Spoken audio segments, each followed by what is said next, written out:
안녕하십니까. 노동당 울산시당 위원장 이장우입니다. 울산시의 공공교통에 관한 진보적 발전 방향에 대해서 논의를 하는 시간입니다. 세 번째 시간입니다.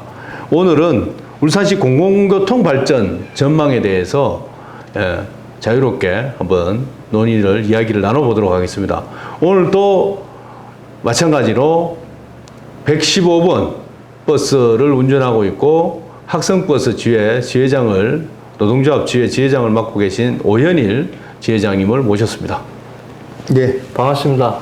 울산 동구에서 115번 버스를 몰고 있습니다. 학생버스에서 노동조합 지회장을 맡고 있습니다. 예, 반갑습니다. 예, 오늘은 울산시의 공공교통 발전에 대한 얘기를 조금 해볼 텐데요. 이제 공공교통이라고 하면 사실상 버스밖에 없습니다. 지하철이 없기 때문에 버스가 있는데 이 버스의 운영 형태는 일단 민영제가 있을 거고, 그 다음에 보통 다른 지역에도 보면 준공영제 그리고 완전공영제 이런 식으로 이제 나눠지고 있더라고요. 일단 그걸 설명을 좀 한번 해주시죠. 위원장님이 아까 설명했듯이 버스에 대한 지원 형태는 민영제 그리고 준공영제, 완전공영제 세 가지가 있습니다. 그에 대한 분류는 어떻게 되느냐면 표준 운송원가를 책정을 합니다. 지원금을 100%를 지원하면 지원금만 100%를 지원하면 준공영제입니다. 거기에서 울산처럼 이제 5%, 한 95%, 97% 이렇게 몇 프로, 100% 지원이 아닌 약간의 비율이 이제 절감되는 그런 것을 민영제라고 합니다. 실제로는 운송원가의 지원금 비율에 따라서 민영제나 준공영제나 이렇게 나뉘는 것이죠. 그리고 완전공영제는 좀 특별한 케이스입니다. 관리 주체가 사업주가 빠지고 이제 시에서 이것을 교통공사나 공사를 통해서 이제 관리랑 시에서 이제 완전히 관리하는 체계를 완전공영제라고 이제 하는 것입니다. 예. 그러면 이제 민영제하고 준공영제는 적자분을 얼만큼 보전하느냐에 따라서 구분된다라고 하면 사실 준공영제도 민영제나 다름이 없네요, 그죠? 실제로 울산시에는 지원금만 빠질 뿐이지 준공영제와 다름이 없습니다. 네. 그래서 우리가 알기로는 일반 시민들이 알기로는 이제 준공영제 이렇게 하면 뭔가 이제 국가기관이 운영할 것 같고, 그리고 이제 뭔가 좀 더 공정하게 할 것 같은데, 사실은 지원금만 적자분의 100%를 보전해주는 방식이니까, 그리고 실제 운영은 물론 이제 시에나 이런 그 지원 주체들이 좀 개입할 영역은 좀 더 많이 늘어나겠지만 실제 운영은 사업주들이 그대로 하는 거예요. 민간 사업주들이. 예, 실제 운영은 이제 사업주들이 하되 아까 말씀했듯이 이제 시에서 관리 감독할 수 있는 확장성이 조금 더 권한이 조금 더 커지는 그런 부분이 있습니다. 예. 그랬을 때 지금 이제 민간 운영 체계에서 1년에 1,400억 가까이가 이제 지원되면 준공영제 하면 그보다 이제 훨씬 더 커지겠네요. 예, 조금 더 커집니다. 예. 그래서 결국 준공영제라는 말은 실제로 이제 공영제하고는 완전한 차이가 많이 나는, 완전 공영제하고는 차이가 많이 나는 개념입니다. 그죠? 예. 완전 공영제는 이제 사업주가 빠지고 실제로 시가 운영하는, 시의 교통공단이나 이런 것들이 만들어져서 예. 운영되는 이런 구조를 이제 완전 공영제라고 하는 거고. 자, 완전 공영제가 되었을 때 그러면 이 시가 운영을 한다, 공공교통공단에서 운영한다. 그러면 버스 노동자들은 그러면 공단 직원이 되는 겁니까? 공사 소속이 되는 거죠. 예. 공사 소속에. 예. 그러니까 버스 승무원. 승무원이 되는 거죠. 예, 그러니까 예.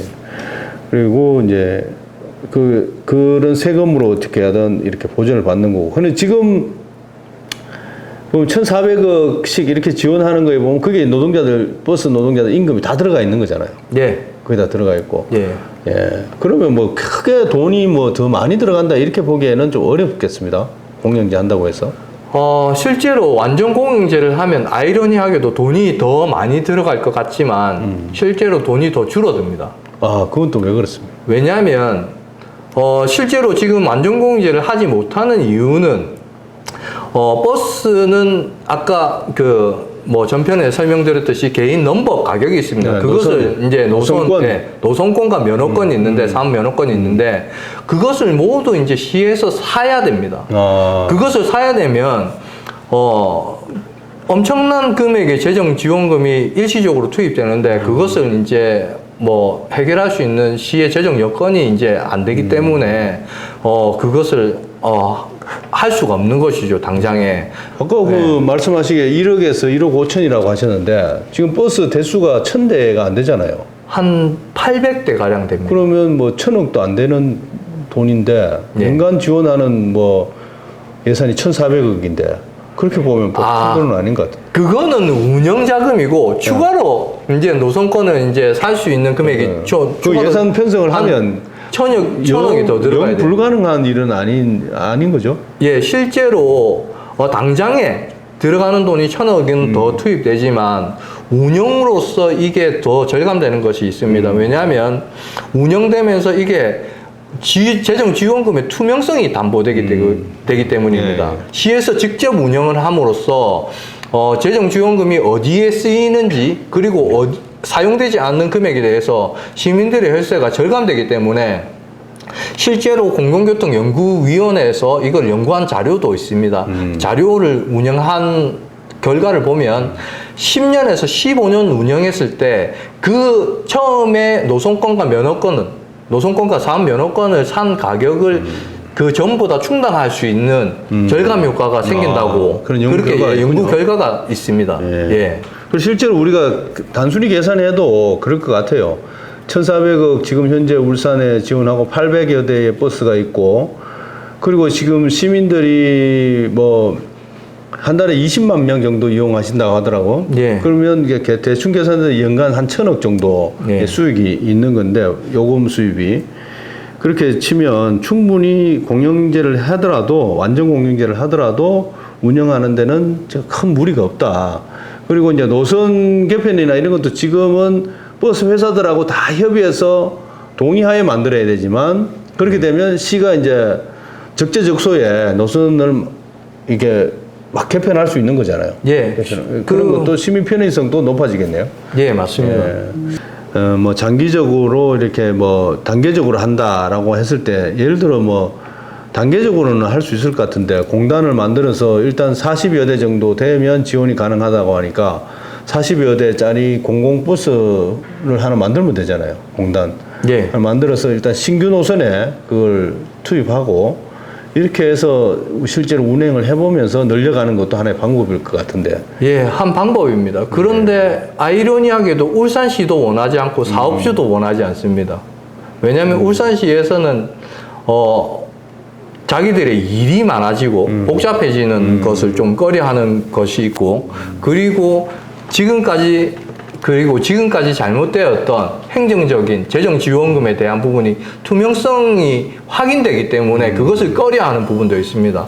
사업주들은 당연히 재정 지원금을 마음대로 좀 어느 정도 자기들이 편리하게 그 재정 지원금을 사용하다가 그것이 투명적으로 이제 공개되게 되면 당연히 이제 사업주들은 그것을 반대하겠죠.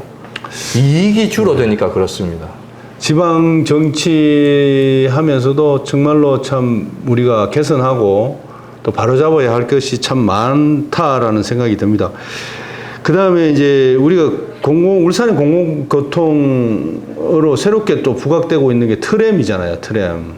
트램이 이제 한 개 노선이 지금 이제 거의 진행이 되고 있는데, 이것에 대해서는 좀 공공교통이라는 측면에서 좀 어떤 정도인가요? 그게 운송에 어떤 상당한 영향력을 미칠 수 있는 건가요? 안 그러면? 실제로 울산에는 좀 특이한데요. 교통 체계가 특이합니다. 인구는 지금 줄어들고 있는 상황에서 트램은 운영비가 엄청나게 많이 소요됩니다.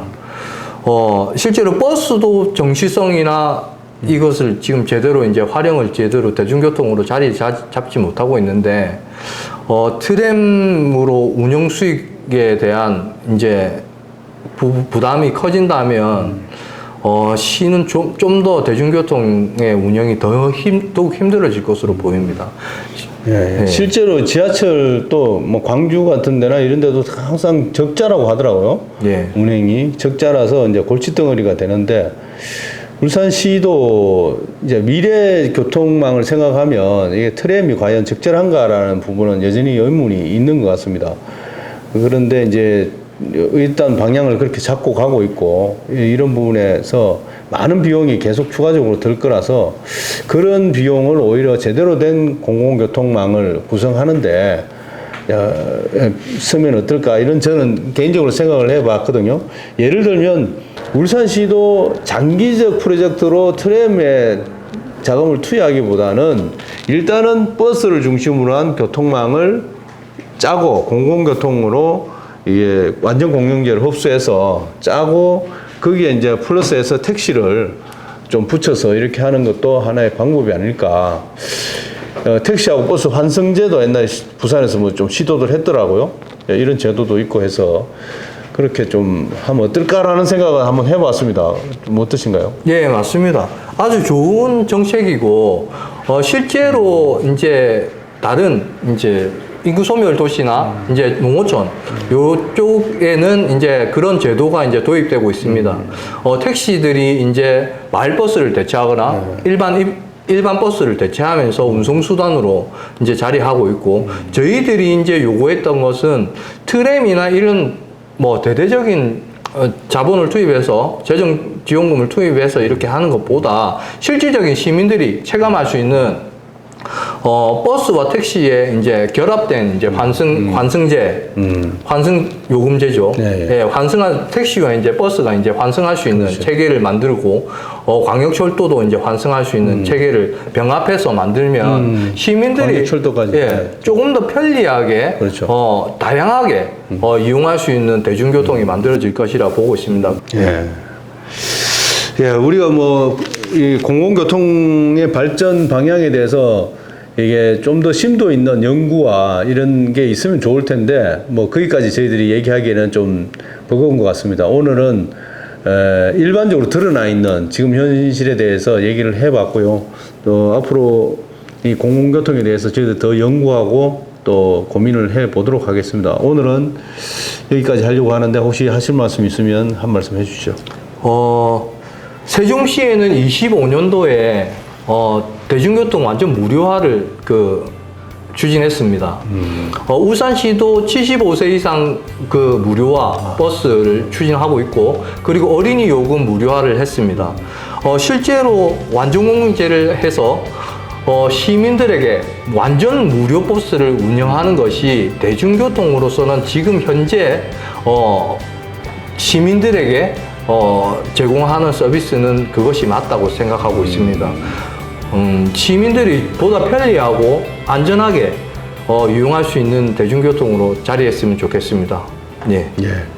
좋은 말씀 감사합니다. 오늘 여기까지 마치도록 하겠습니다. 고맙습니다.